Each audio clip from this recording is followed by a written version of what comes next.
When importing goods into the United States, there are two types of entry that can be made: an informal entry and a formal entry. To avoid confusion between these two, let's do a side-by-side comparison of the differences between formal and informal entries.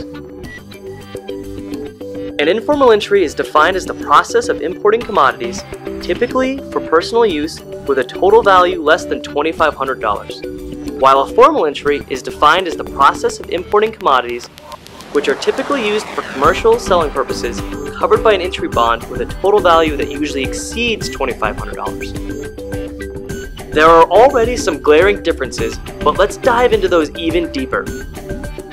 As the definition states, informal entries typically have a total value of less than $2,500. On the flip side, formal entries usually have a value that exceeds $2,500. However, there are some commodity types that are exempt from one type of entry or the other, regardless of their value and solely based on their classification.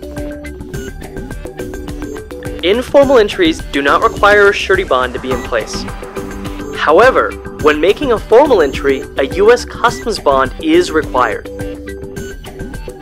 For an informal entry, goods are liquidated at the time they are released by Customs and Border Protection.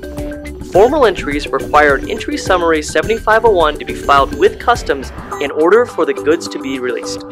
Once released, this entry would typically not liquidate until 314 days later.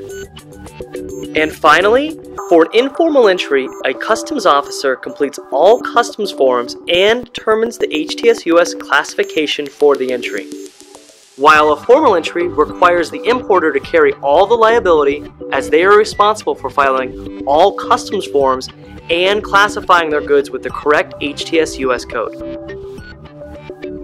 So there you are, the differences between informal and formal entries. Do you feel more informed? Subscribe to our channel for more tips and insights into the international trade world.